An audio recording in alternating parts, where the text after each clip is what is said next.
ஓம் அகத்தீஸ்வராய நமக.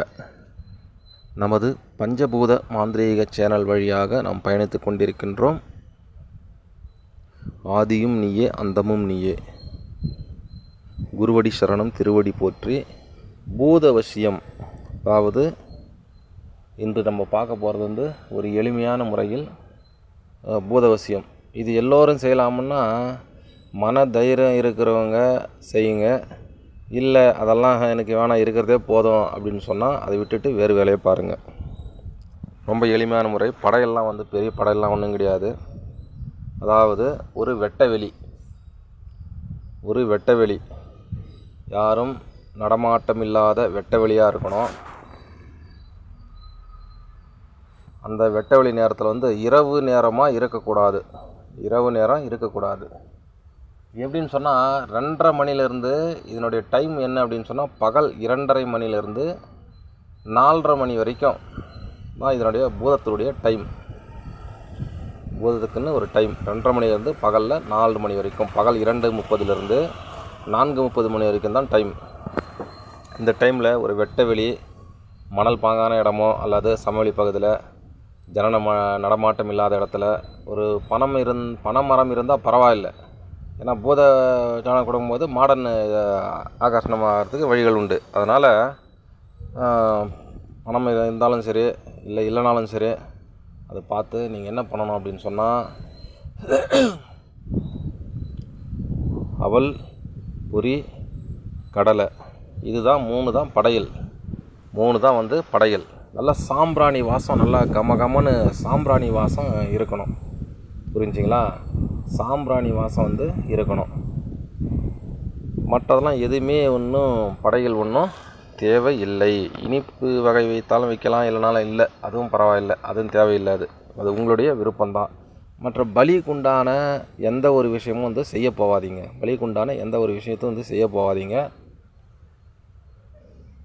நீங்கள் பூஜை செய்யணும் அப்படின்னு சொன்னால் முதல்ல திசைக்கட்டு, அதாவது முதல்ல திசைக்கட்டு, உடல் கட்டு ரெண்டும் போட்டுக்கின்னு உங்களுடைய முதல்ல செஞ்சு வச்சுருப்பீங்க இல்லையா, உபாசன தெய்வங்களுடைய மந்திரத்தை உச்சாடனம் பண்ணி ஒரு 108 வாட்டி உச்சாடனம் பண்ணி, விநாயகர் மந்திரமோ உங்களுக்கு உபாசன தெய்வம் இல்லை உங்கள் குலதெய்வ மந்திரத்தை உச்சாடனம் பண்ணி, முக்கியமாக இது யார் செய்யலாம் அப்படின்னு சொன்னால் சித்தர்களை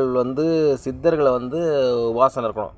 சித்தர்கள் உபாசனை பண்ணுறவங்களாக இருந்தால் வெகு விரைவில் கை கூடும், எந்த ஒரு தொந்தரவும் கொடுக்காது. பூத வகைகள் சித்தர்களை உபாசனை பண்ணியிருந்தால், எந்த ஒரு சித்தர்களும் உபாசனை பண்ணியிருந்தால் பூத வகைகள் மனிதர்களுக்கு எந்த ஒரு தொந்தரவும் கொடுக்காது. புரிஞ்சுங்களா?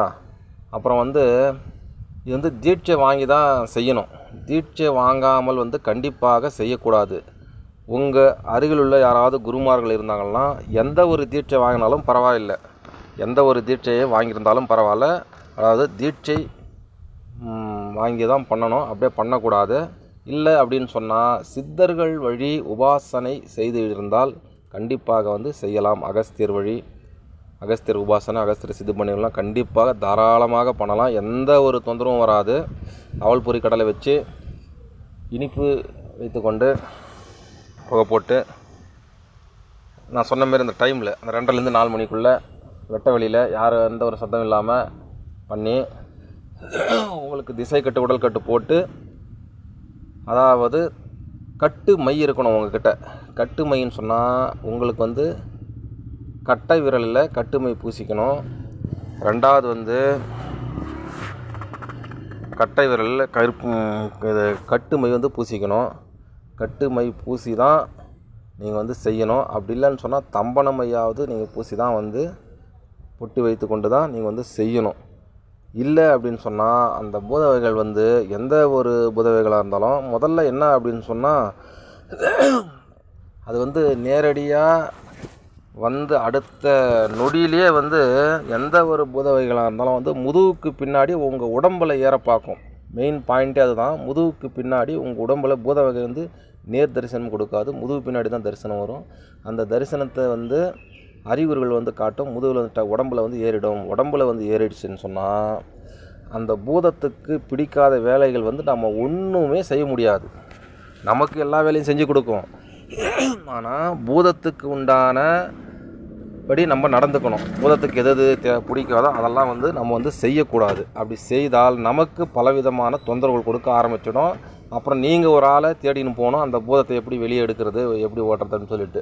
அது எப்படி ஓட்டவும் முடியாதது, அதை அடைக்க தான் முடியுமே தவிர ஓட்ட முடியாத பூதத்தை. அதை நல்லா தெரிஞ்சுங்க முதல்ல. இப்படி வந்து நம்ம பண்ணிக்கலாம். பூதம் வந்து தரிசனம் கொடுக்கும்போது அதுக்கிட்ட வந்து தரிசனம் கொடுத்து உடம்புல பார்க்கவும், அந்த கட்டு மை அந்த தம்மன மையெல்லாம் இருக்கும்போது அது உடம்புல ஏறாத வந்து சுற்றி வரும். முதுகுக்கு பின்னாடி இருந்து வலது பக்கமாக சுற்றி மறுபடியும் வந்து அப்படியே அந்த வலது பக்கம் வரும், இடது பக்கம் போகாது. புரிஞ்சுங்களா? வந்து போகாது. அப்போ வந்து உங்களுக்கு தேவையான விஷயங்களை கேட்கணும். தேவையான விஷயங்கள் என்ன அப்படின்னு சொன்னால், இப்போ நம்ம வந்து கூப்பிடுறது இயல்பான ஒரு மந்திரம் இது. ஆனால் பூதம் ஆகாசம் ஆகி வந்து விட்டால் அது தனியாக சொல்லும். அதாவது உன்னை நான் எப்படி கூப்பிடணும் அப்படின்னு சொன்னால் அதுவே வந்து சொல்லும். இந்த முறையில் கூப்பிடணும், எந்த டைமில் கூப்பிடணும்னு சொல்லும். அது எந்த வந்து டைமில் வந்து கூப்பிடணும் அப்படின்றதும் சொல்லும். புரிஞ்சுங்களா? அதன் பிரகாரம் தான் வந்து மறுபடியும் வந்து நம்ம வந்து கூப்பிட முடியும். நம்ம இப்போ பண்ண முறையில் வந்து இப்போ வந்து நம்ம வந்து கூப்பிட்றதுக்கு மட்டும்தான் இந்தமாரி மெத்தட்லாம். அது வந்துட்ட பிறகு அது சொல்கிற மாதிரி அந்த டைம்லேயும் அது ஒரு சில வார்த்தைகள் வந்து சொல்லும். இந்த மாதிரி சொல்லி என்னை கூப்பிட்டா நான் வருவேன் அப்படின்னு சொல்லி. அந்த மாதிரி கூப்பிட்டா தான் அது வந்து 2வது வாட்டி வந்து நமக்கு உண்டான வந்து வேலைகள் வந்து செஞ்சு கொடுக்கும். இது நல்லா கவனத்தில் வச்சுங்க. பெரிய படையெல்லாம் ஒன்றும் இல்லை. ஒரு வாட்டி தப்பி தவறி ஏதாவது படையில் நீங்கள் வச்சு மாட்டிங்கன்னு சொன்னால் அது வந்து நம்மளே வந்து சின்ன பின்னமாக ஆகிக்கணும். அதெல்லாம் மனசில் வச்சுங்க. ரொம்ப எளிமையான மந்திரம். ஸ்ரீம் ரீம் ஓம் ரீம், இதுதான் வந்து மந்திரம். இது வந்து இந்த மந்திரம் வந்து 1,00,000 தடவை வந்து உச்சரிக்கணும். 1,00,000 தடவை வந்து உச்சரிக்கணும். உடம்புல வந்து சர்ட்டு வந்து மேலே போடக்கூடாது, மேல் துணி வந்து போடக்கூடாது. கட்டு மை பிரயோகம் பண்ணி அல்லது தம்பன மை பிரயோகம் பண்ணி தான் நீங்கள் செய்யணும் உங்களுடைய பாதுகாப்புக்கு. ஆனால் பாதுகாப்பு ஆகிவிட்டால் வந்து ஆகரணம் கொடுத்து வாக்கு கொடுத்து விட்டால் அஷ்டகரம் அனைத்தும் செய்யலாம், எல்லா வேலையும் செய்யலாம். அதற்கு உண்டானபடி நாம் நடந்து கொண்டு செய்ய வேண்டும். சில பூஜைகளோட தெய்வ பூஜைகளை கூட வந்து செய்ய வேணான்னு சொல்லும் அது. ஏன்னா எல்லாமே அது செஞ்சு கொடுத்துரும். இது இந்த பூதம் வந்து யார் யாருக்கெல்லாம் கட்டுப்போடும் அப்படின்னு முதல்ல தெரிஞ்சுங்க. சகல பூதமும் யார் யாருக்கெல்லாம் கட்டுப்போடும் அப்படின்னு சொன்னால், பரமேஸ்வரன், பார்வதி, மனோன்மணியாக பகவதி மற்றும் வந்து அகஸ்தியர், இவங்களுக்கு மட்டும்தான் எந்த ஒரு பூத கணங்களும் எந்த ஒரு பூதங்களும் வந்து அடங்கி நிற்கும். அதாவது கட்டுக்குள் அடங்கி நிற்கும். வேறு யாருக்குமே வந்து கட்டுக்குள் அடங்கி நிற்காது. இது வந்து மெயினான விஷயம். இது நல்லா தெரிஞ்சுங்க. வேறு யாருக்கும் வந்து கட்டுக்குள் அடங்கி நிற்காது. இந்த விஷயம்லாம் நீங்கள் வந்து தெரிஞ்சுக்கணும். ஒரு பூதவாசிகன்றது வந்து சாதாரணமான ஒரு விஷயம் இல்லை. நான் ரொம்ப எளிமையான முறையில் இருக்குதுன்னு சொல்லிவிட்டு எல்லோரும் கையாள போகாதீங்க. விஷயம் தெரிஞ்சவர்கள், தீட்சை வாங்கியவர்கள், ரொம்ப எல்லாத்துக்கும் நான் தயார் அப்படின்னு சொல்லி மன தைரியத்தோடு இருக்கிறவங்க வந்து செய்யலாம். அப்புறம் இதில் இன்னொரு வகையும் உண்டு. என்ன வகை உண்டுன்னு சொன்னால், உடம்பில் ஏறலை அப்படின்னு சொன்னால், நல்லா தெரிஞ்சுங்க. உடம்பில் ஏறலை அப்படின்னு சொன்னால் அங்கே ஏதாவது ஒரு மரம் இருக்கும். ஏதாவது மரம் வந்து அதையே நம்மளை கேட்கும், எந்த இடத்துல நான் இருக்கணும் அப்படின்னு வந்து அது நம்மக்கிட்ட வந்து கேட்கும். இடம் உடம்புல கொடுக்கலன்னு சொன்னால், இந்த படத்தில் காக்க மாரி வந்து கூப்பிட்ட நேரத்துக்கு அதில் வர்றது இதில் வர்றதெல்லாம் வராது. புரிஞ்சுங்களா? அது வந்து இடம் தேடும். கூப்பிட்ட உடனே நாம் தான் அதுக்கு இடத்தெல்லாம் வந்து ஏற்பாடு பண்ணி கொடுக்கணும்.